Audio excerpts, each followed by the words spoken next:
Hey everyone, welcome back. Chris here, Composite Community. In today with me we have Mr. Rhys Bullimore, who is a chap that's heavily involved with the Barramundi Restocking Association, currently going through a pretty crazy skiff build that I know the boat too well.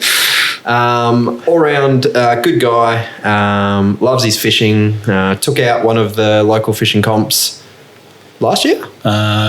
Year before. The year before. Yep. Yes. And we've got him in here today to chat about a bunch of things. Rhys, thank you for joining us. No dramas, thank you. That's all right. When's the last time we got out for a fish, mate? Oh, I've been going to mates' boats recently, sort of while I've been doing skiff builds. Yeah, so we've sort of been a couple of days here and there, and my comp partner just got a new Hughes redfisher, so managed to give that a run. Adam Hill's boat the other day. So he's had it for a while before he got in the water, didn't he? Yeah, it needed a bit of a good clean up and elbow grease. So he's sort of been getting it right. Got the trailer sort of repaired and put a little bit of stuff into it before we got it on the water just to make sure everything was nice. So yeah, it was nice to get it out for a run and gave it a run in that nice 25 to 30 knot change the other day. So got to give it a good test out. Was that on the Sunday or the Saturday? Saturday. Were you with him when he got that donkey? No, week before. Oh. So, yeah. Yeah. No, a week before that was the first run when the change first sort of came through, yeah. So I happened to get the sneaky little photo sent through of must have been the weekend just gone. Yeah. Yeah, that was a good fish. Yeah, 118, it was a nice one. Yeah. So. Yeah, he definitely, the smile on his face said it all. Yeah, no, it was an absolute horse. So. Yeah, that was in the bowley, wasn't it? Yeah, bowley. Rhys, a few things we want to have a chat about today. One is obviously the Barramundi Restocking program that you're a part of, which I've been fortunate enough to be asked to help out on a number of occasions. And then obviously we'll get on to the skiff build and why you chose that and whatnot. So let's get the formalities out of the way. So how are you involved with the Barramundi Restocking Group? So at the moment I currently am president of the Restocking Society there, and I've been involved with them for the last, if I had to put a figure on it, probably 15 years, maybe a little bit more. So right from sort of when I was first started my apprenticeship, actually, it was through Terry McGeckin. So we sort of got involved at the same time, and Terry's been the president for the last couple of years or last few years, and just formalities, and he'd sort of had enough, and I got him to hold out as president while I started to get the dam up off the ground. So I was working in the background on that, and then sort of change of guard after I'd got that off the ground to get it to where it's at now. I was going to get Terry in to do like a 3-person podcast, but I didn't have the next 6 hours to. Oh, not only that, there would have been it just would have been beeping continuously. Stories about getting stuck on sandbars and stuff. Up creeks, just you name it. It's happened to Terry.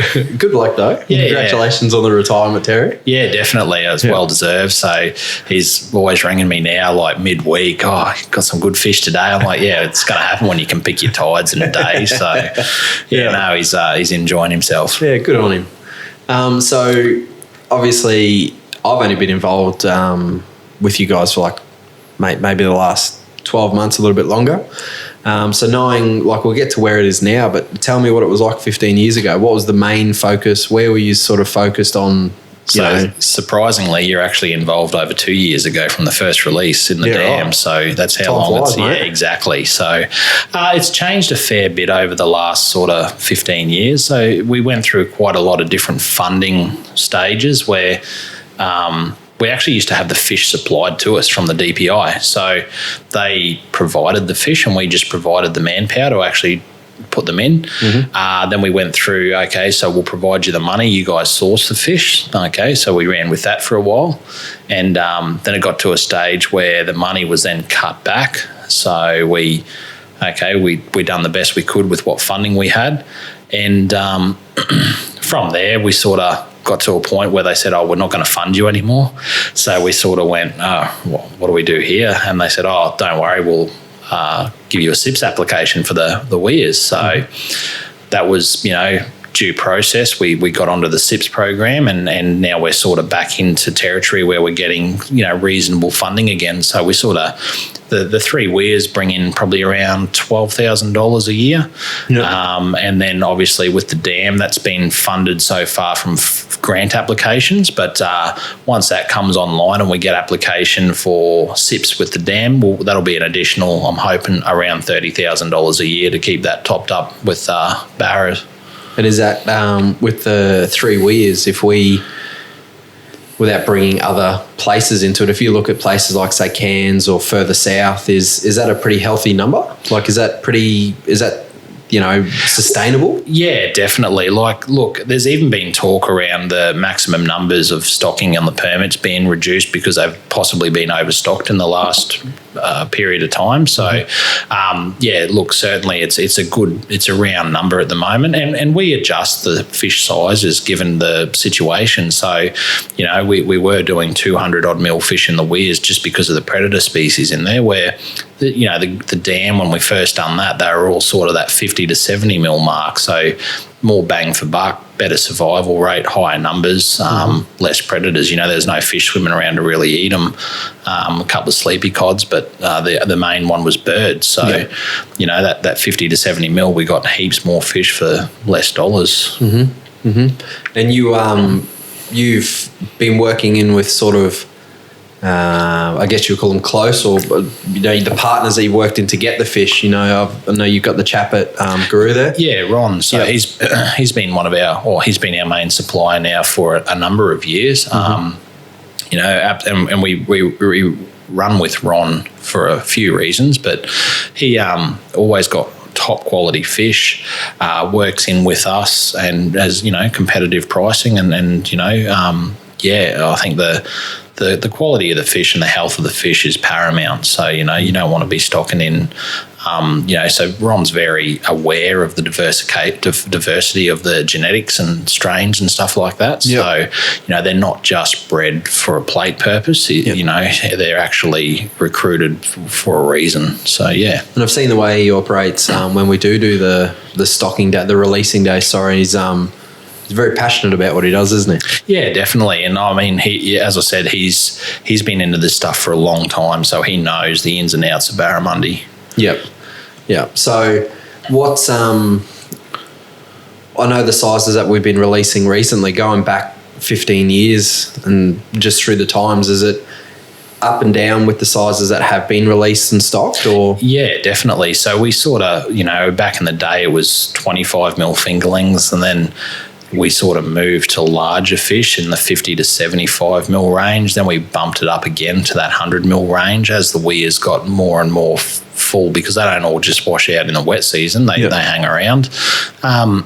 We then went on to, 200 mil fish, and then some of the batches we were getting at the time from a local supplier, they were up to around 300 with the odd 400 mil fish thrown in there. Right. So, and then we've sort of come back now to that 200 mil size for the weirs, and the dams at around that 50 to 75 mil size. So, And is there any sort of statistics on how quickly these fish can grow?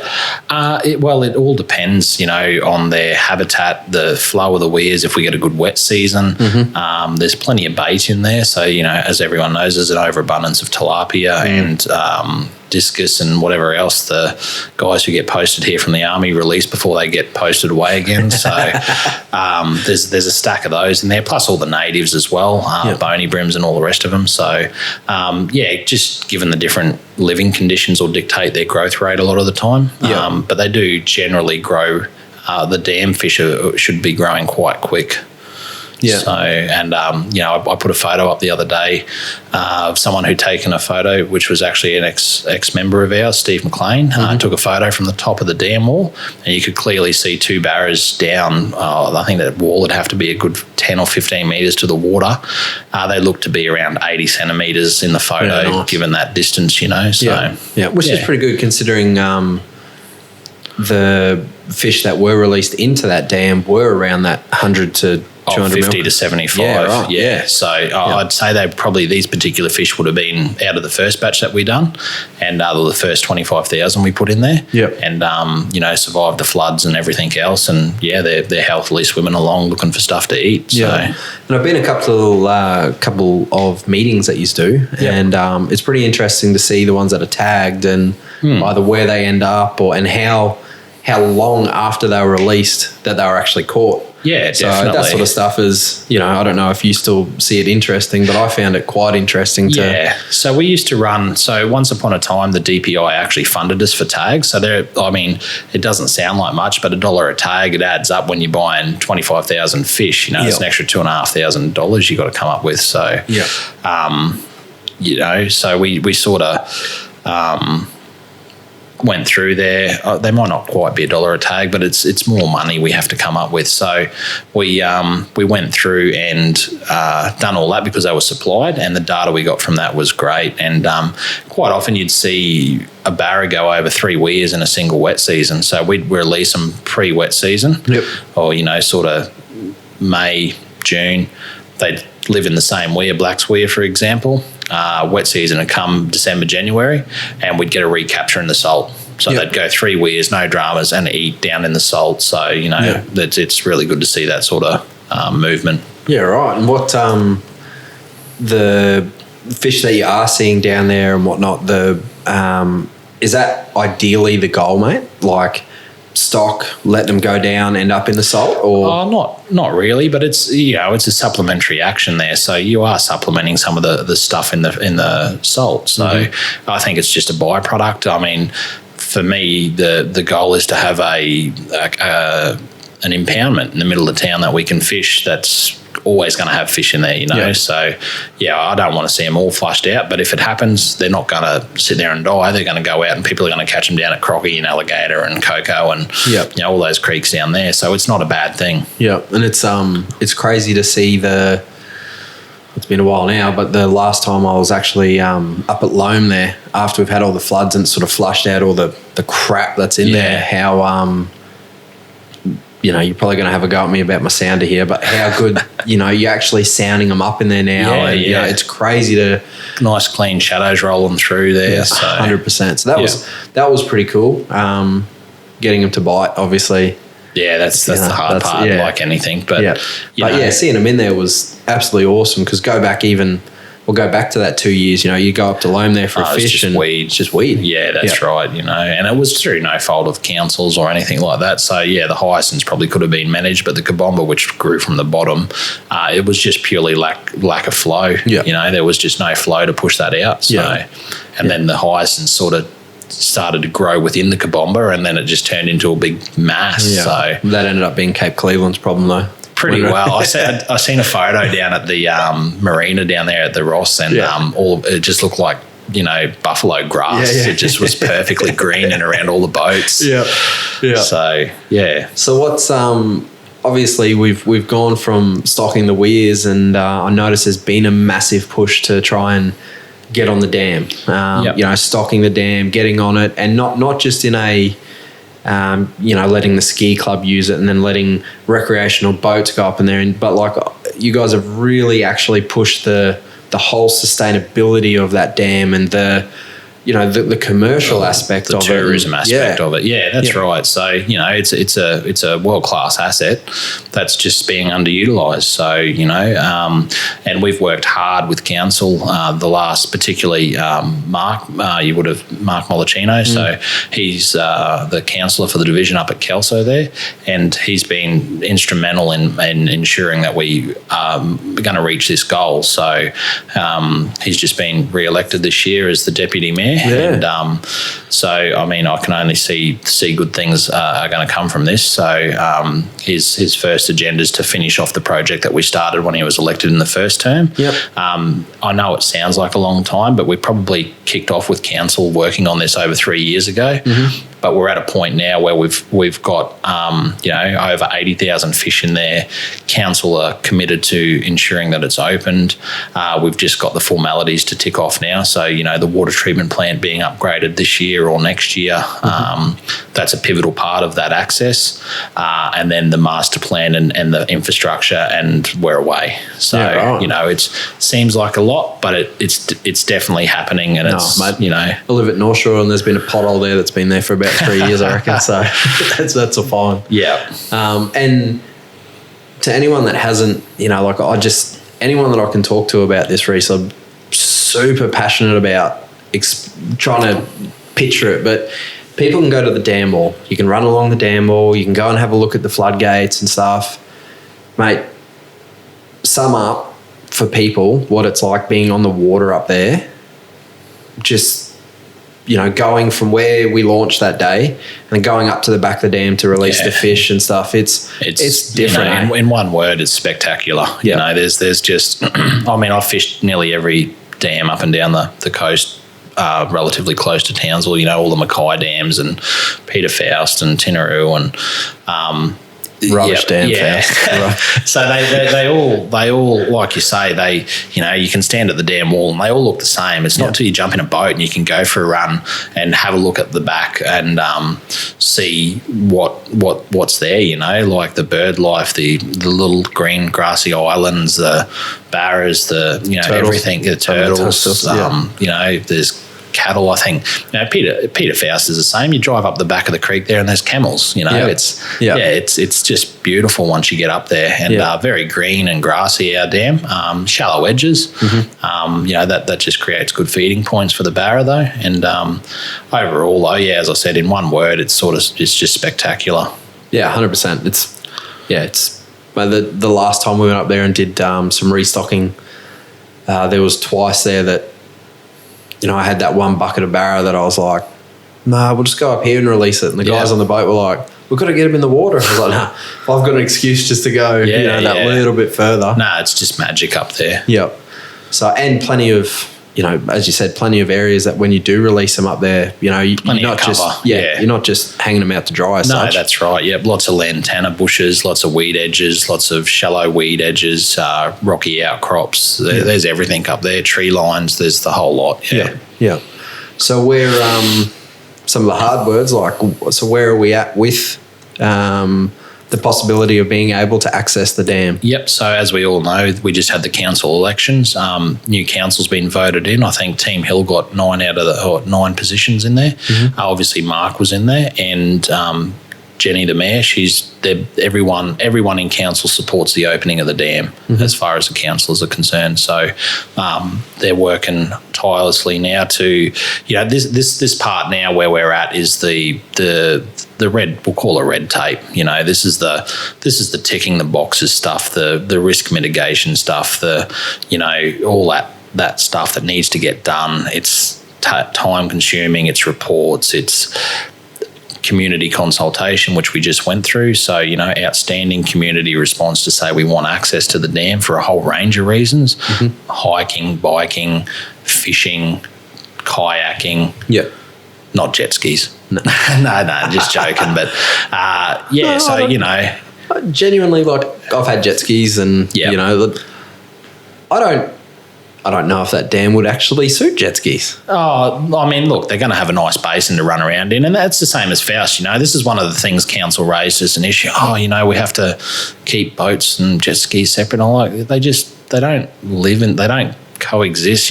We don't fish where jet skis drive around, and jet skis don't drive around shallow points and trees. So it's just the stuff that we have to work through to sort of say, look, and look, council, and rightly so, their first and foremost is the quality of the water, because it's our drinking supply. So they have to look after that stuff. So that's obviously the most pivotal part is the water treatment plant upgrade that's due. So then your master plan. The master plan will spell out, and so we've got the go ahead. So just before the election, council endorsed the moving forward into the next stage of creation of the master plan. So now that that's been endorsed, there's no stopping it now. It's just a matter of working through the process. So that'll hopefully get done to sort of coincide with the water treatment upgrade. That's 2 boxes ticked off, and we can work through the master plan then to see what infrastructure is needed. Yeah, cool. And council can chase funding for that. Yeah. So would you have any idea of how many barra should be in the dam? Look, yeah, at the moment, I know from the figures we've stocked, there's approximately 80,000 barra. And that, as I said, that wasn't from SIPs because we're not eligible for the scheme until we tick the boxes with council. So it's working between 2 government departments. With funding, so any money we've got so far has been externally sought, even from council. So we had to apply for standalone funding just for the dam, which we achieved. We got $25,000 from those guys last year, and $35,000 from the Queensland Gambling Fund and a few other bits and pieces we managed to pick up. Council's come back and committed another $15,000 a year for the next 4 years, so that money will go straight into the dam. Yeah, awesome. So that's that's the sort of support that council's giving this. So they are serious about having people up there accessing this asset. Do you think I've got any sort of chance of, with that many fish in that dam, still being able to catch one? Possibly. No nets though, eh? No. Yeah, cool. No, that's positive. It's really, really good to hear. Yeah, that's right. I think there are a lot of businesses hanging out. It's not just the fishers, it's the boat shops, it's the tour guides, it's the charter guides, it's the kayak shops, it's, the bird watching club, it's the mountain bike shops. There's so much positive stuff around it. 4 or 5 o'clock, go up. You're on 2 there hours. within half an hour. Yeah. Sunsets, sunrises, that's the right. Photography. The whole lot. Yeah, it's a massive, massive sort of economy boost that could happen up there. Definitely. Yeah, cool. All right. So the group themselves, is it a large group? The barra restocking group? We've grown. So we ran into a bit of a point probably just at the time where we'd had the funding cut from us, where we were sort of switching over to SIPs, where we sort of had a lack of commitment from members, and I think we sort of rejuvenated it with the likes of social media, which gave us a lot more interest in the membership. People sort of join it, or they're interested in it, thinking, we're gonna join up and do a fishery stock every 3 weeks. And the reality is it's once or twice a year. So the other, we have a bi-monthly meeting, so we only meet 6 times a year. And one of those is our AGM. So a lot of those meetings, honestly, you've been to them, there's some interesting stuff there, but a lot of it's just a 45 to an hour formality for the sake we have to, because we're a non-profit organisation. So we have to tick that box, have a quorum, we have to discuss the means, and like a couple of those meetings are sort of where we get into what weekend are we going to do the restocking, who's going to go down, who's available, or we might have an expo on, so we'll discuss the roster for that or something. But the reality is, people, I think, got bored because they just didn't understand there's not that much hands-on to do. So once we sort of put that out on Facebook, we got a heap of interest, and we got some younger fellas showing interest, and since then we've kept our Facebook page up to date, and we put a lot of stuff on there, and it's been really good. So we've sort of got to a point now where we've got a sort of a core group of guys that are all the members, probably around 14 or 15 that are there every meeting and whatnot, and then there's a heap of guys like yourself who are members, but you might not have the time to commit, but you're happy to be a member and show up and help when we need the extra hand, Yeah, sure. So, and that makes a difference as well. It's not the same people rocking up doing the hard yards every time. Yeah, 100%. And so how can people get in touch with the group? Just through the Facebook page, or myself if they've got me on Facebook, or any of the guys there. What's the Facebook page called? Townsville Barramundi Restocking Group. Yeah, so super hard to tag because it's very long. Yeah, so jump on there and give it a like, have a look through. We've got a heap of content on there. I'll give a shout out to Adrian, the guy, one of our members who posts a lot of the great photos that are on there. So he's done a lot of stuff on that Facebook page, and Andrew as well, Matty Levy. Yeah, there's sort of 4 of us that monitor that page, and Terry's made a few pocket posts on there, but so we've removed his admin rights. Yeah. No, cool. So, and the AGM, the meetings are held here in Townsville? Yeah, they're held here in Townsville bi-monthly. So we have one sort of in January, March, etc. So it goes right through every second month on the second Monday. And Gabrielli Constructions is actually, so one of our members works for Gabrielli's, Bobby Holman. He's secured us their boardroom at Gabrielli's Constructions to run our meetings in. So we were having it at the Vale in the front bar there, but obviously some members have got kids. And so, it was great that Gabrielli's came on board and gave us that space to use. So cool. And you can attend as a guest if you want to see what it's all about? Yeah, definitely, 100%. Yep. Yeah, cool. Awesome. Well, I reckon we have a break, grab a drink, and then we'll come back and talk about skiffs. Sounds good. All right, cool. We're back. Righto. So let's get into the skiff. Can you talk about this boat without nightmares? Look, so a bit of a backstory. Rhys acquired a, what is it, it's actually a Bermuda TD149, which was the prototype to the Haines Signature 485 SFs. Yeah.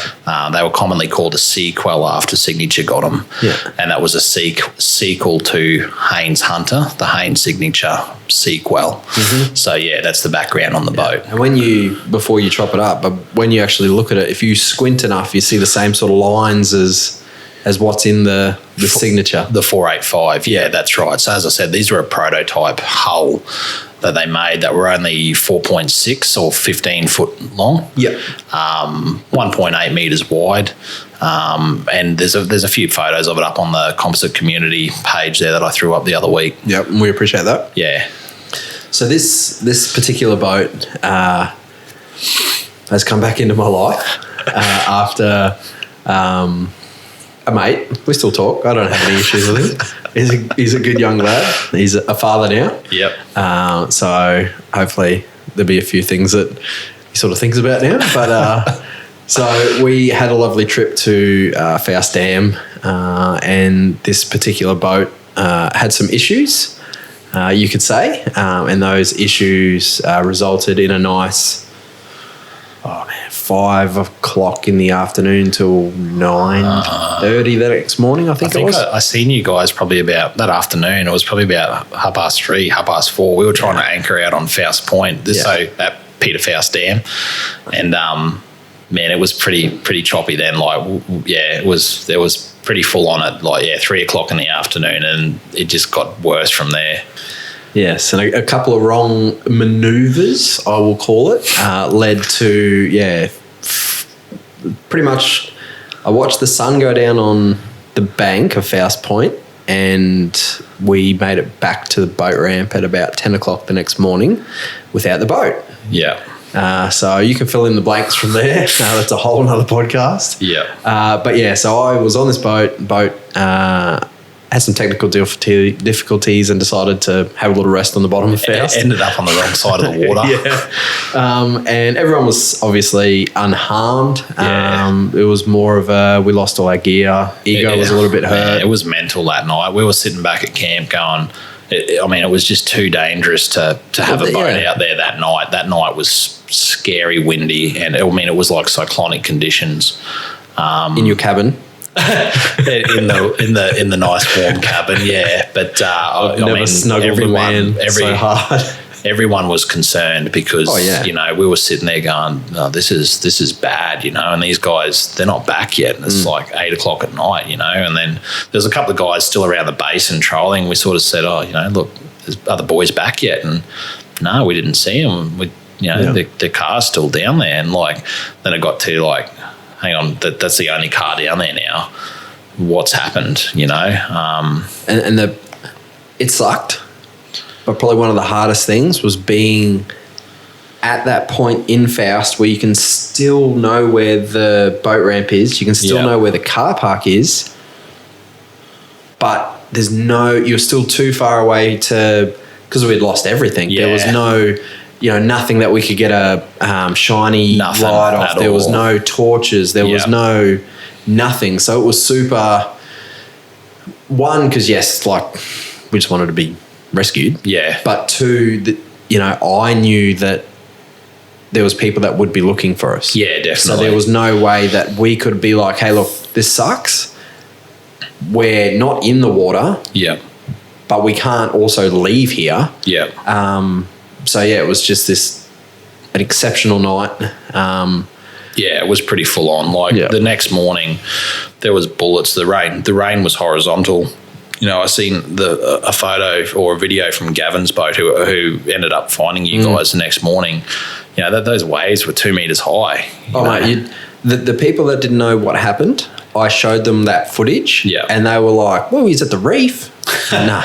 Yeah. We were in a dam. In a dam inland. Yeah. So it was just mental. But yeah, we're both safe. I take my hat off to Lockie as far as I don't even know how to say it, just the guy stepped up once it all happened. He didn't just sulk and just like throw the towel in. He stayed positive. He realised the situation we were in. He realised what could have gone wrong and what didn't. Yeah.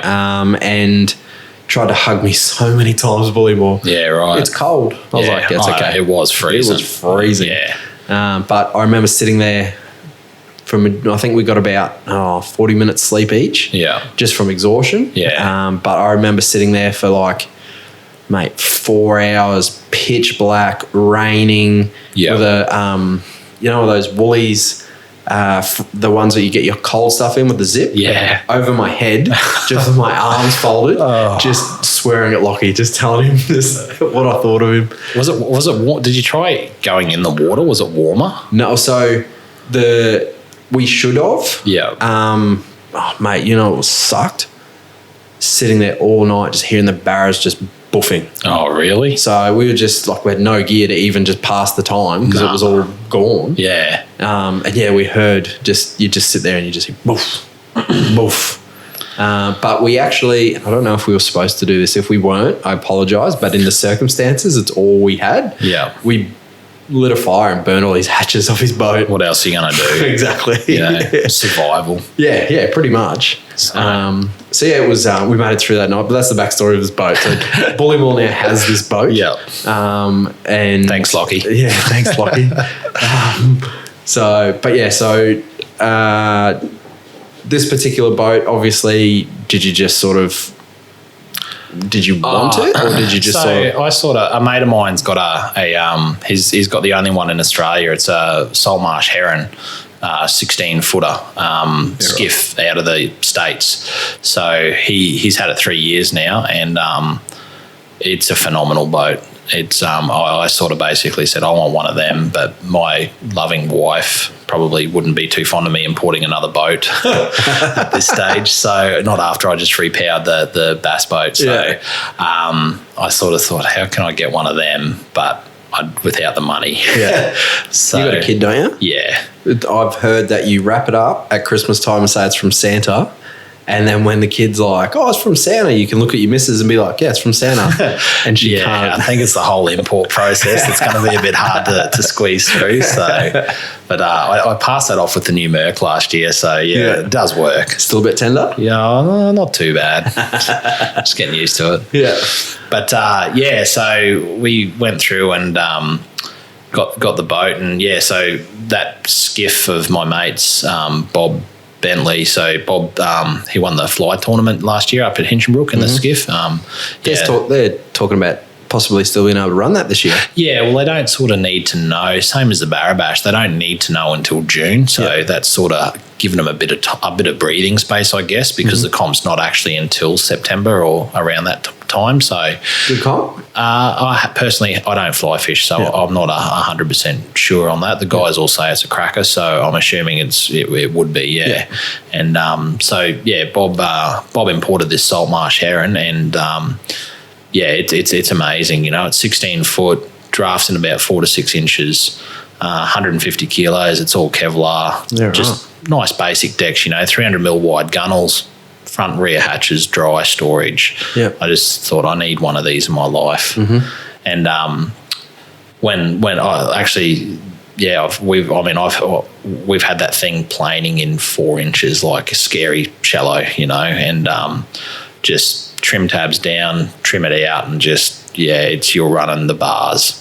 I thought, I need one of these, and Lockie's boats had a few issues, and I brought it, fully not knowing it's rotten, basically. So, and that was confirmed once I'd cut it all out. Like, it's any typical Haines build. It's not the greatest from factory, and all timber. Most of the timber was pretty well rotten in it. So, no surprise to me. Didn't expect it to be any different to that. Yeah.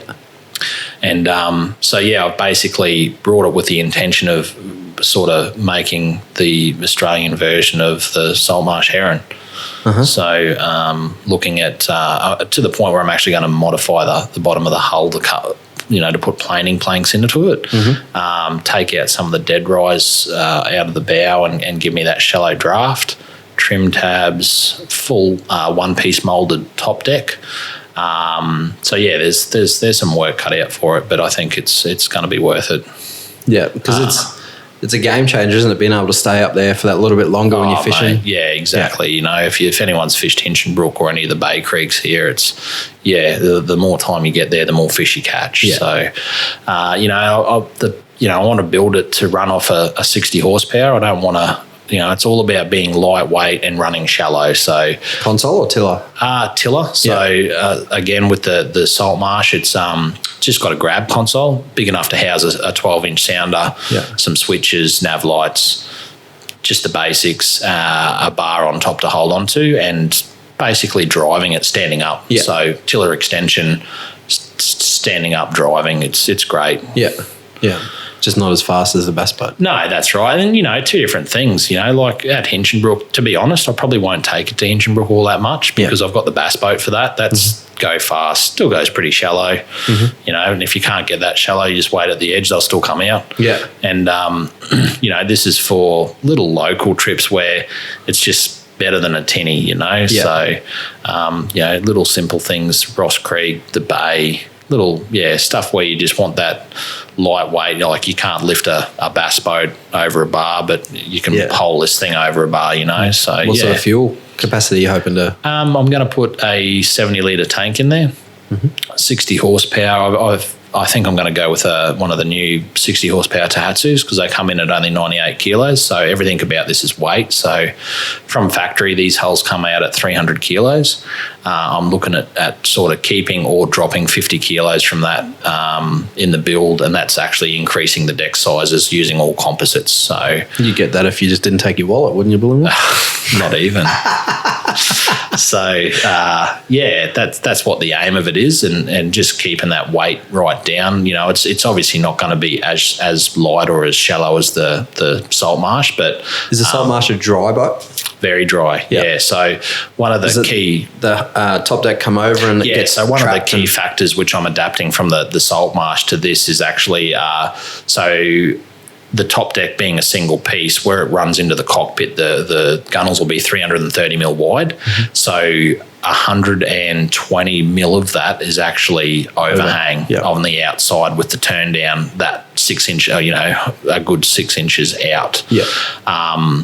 And what that does, it basically gives you an oversized spray rail that just wicks the water straight down to the back. Yeah. So that's one of the key features that I've done. Yeah, and awesome to, like, when you're at the boat ramp and when you do need to push it over the sandbar stuff, always gives you something to grab onto as well. That's exactly right, So, fully glassed to top and bottom, and finished off with a 90-degree turn down, the thickness of the gunnel rubber that's just pop riveted on. Yeah. So it's not, the gunnel rubber's not actually adjoining the two hulls, it's just that turn down on the outside. Yeah. Yep. And you're going to do the whole polling platform thing? Yep. So I want it to be proper. So, I want, basically the polling platform, the extended tiller so you can stand up and drive it, front casting deck, single hatch, esky to go in front of the console so you got a seat there. It's... no timber?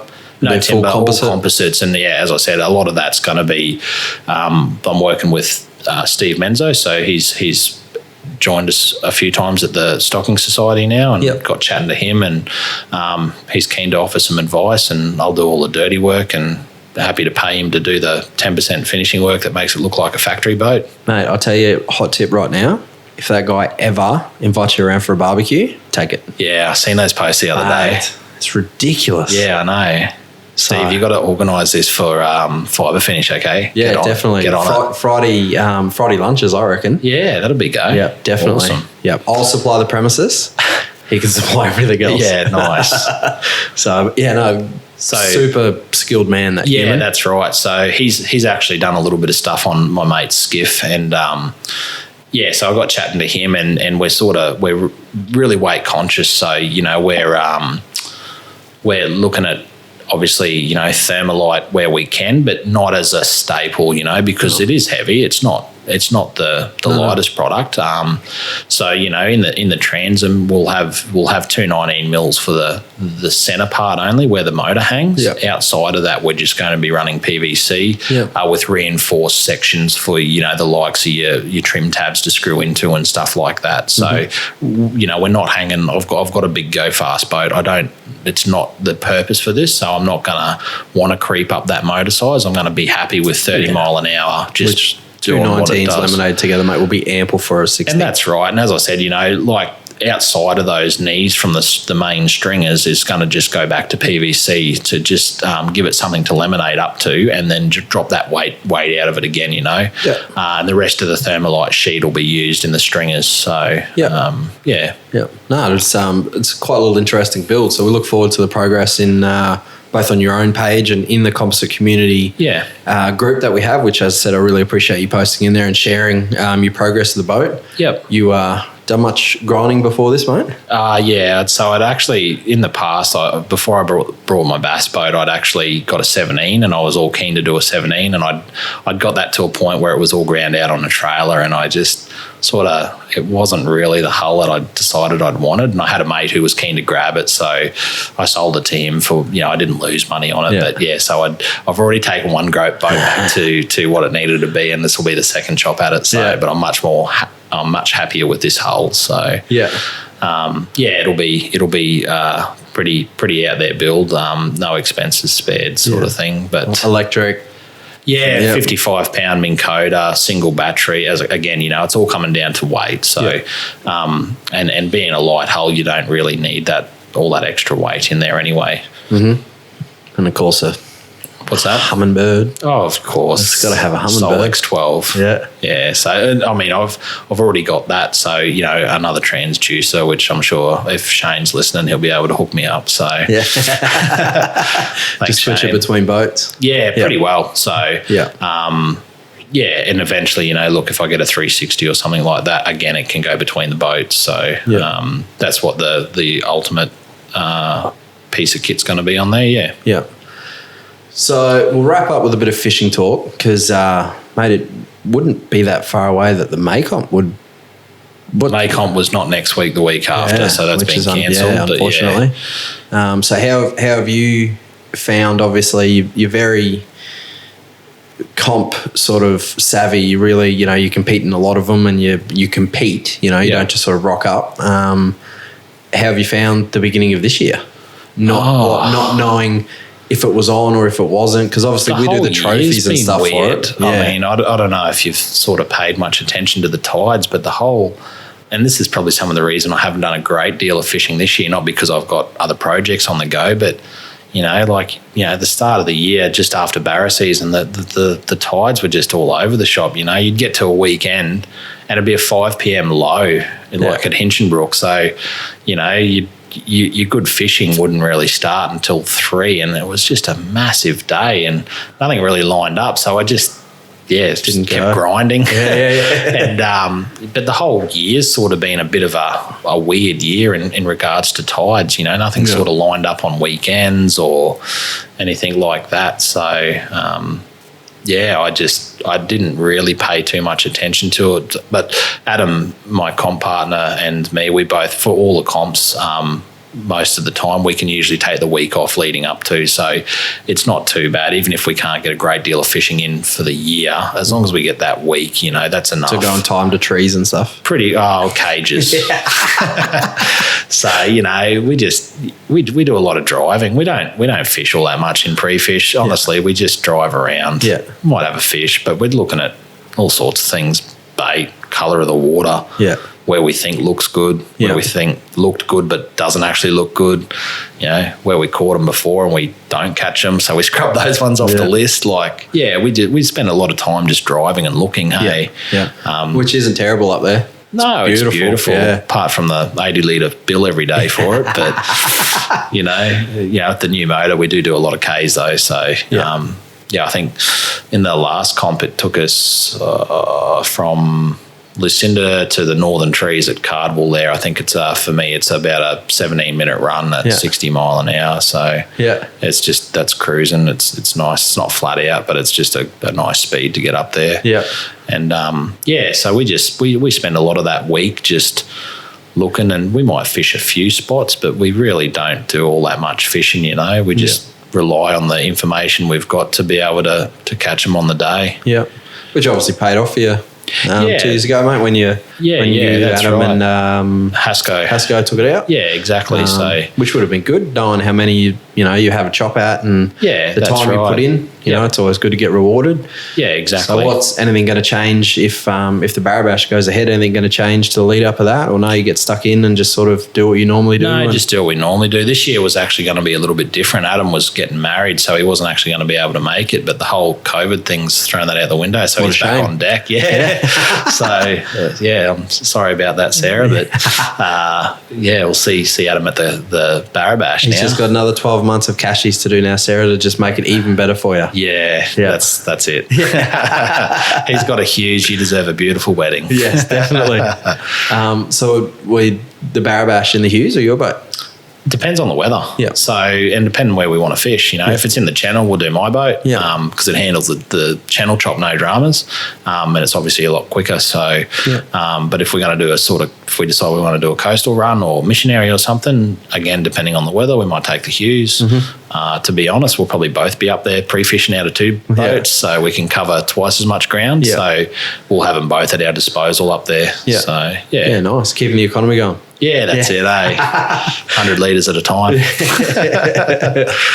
Rhys, thanks for coming in and having a chat, mate. I really look forward to the progress with your skiff build, and obviously seeing you up in Cardwell there if we get to fish the Barrabash this year, which hopefully it goes ahead. I mean, I think it will. Stuff seems to be easing back a little bit now, and as I said, they don't need to make that decision until about June. So with a bit of luck, it'll be probably one of the only comps left to fish. I mean, the only other one I had in my calendar was the Peter Faust Invitational, which was in October as well. So with a bit of luck, they get to run that one as well. So that'll be the two that I fished this year. So and I mean, I'm not saying that, rubbing it in other people that missed out on to run their comps, but hopefully next year everyone can support them twice as much and get behind them and make them even bigger than what they are. Yeah, it's always good. Like it's just some guys just don't get to go fishing that much. It's a week or a weekend that they just lock away and rightio, this is my time. I get to go fishing for a week. I don't actually care if I catch that much, but it's my dedicated time to go fishing. So there's a lot of guys. Exactly. So it's the most expensive diary block out in my diary. Yeah. Just for some reason, if I say that this is how much noms are, this is how much I'm going to pay on equipment, this is how much it's going to pay on fuel. Yeah. There's nothing that stops me. No, that's right. Because I've got to go. You're going fishing. Yeah. And that's the thing. You lock it away, you put it in, and you hang out for that week or weekend or 4 days or whatever you can afford to get off all year. Yeah. Because it's I go for the raffles, mate. Oh, how good are they? Oh, well, I'll never win them. Oh, true. Burgess wins them all. Spends about $2,000 on them. Wins a $10 hat. Yeah. So, no, mate, look, thanks for coming in. Really appreciate it. I hope the Barramundi Restocking keeps going strong for you guys. We've talked about where they can get a hold of you on that. you obviously have to be friends with you to see the build on Facebook. It's not public, but if you want to jump in the Composite Community group, you can see the... Jump on your page. It's in there. I'll keep that updated. And I've got a sneaky alloy trailer build in there too for people that are watching. So we get all sorts of people chasing that sort of info, mate. So it's and a wealth of knowledge. Looking at maybe doing something like that on the side in the future as a flat pack, so people can put all the labour in themselves and end up with an aluminium trailer for $2,000 or $3,000, or not two, but $3,000 or $4,000. So I'll take one for two. Yeah. And last but not least, Rhys Bullimore, chicken crimpies or pizza shapes? Oh, crimpies hands down. Oh God, this is my wife hates crimpies, but really, no. Why? I don't know. They're the best though. Can you unmarry her? I don't know. Yeah, well, probably not over crimpies. Yeah. Thanks for coming in, mate. And all the best. Dramas. Thanks, mate. See ya.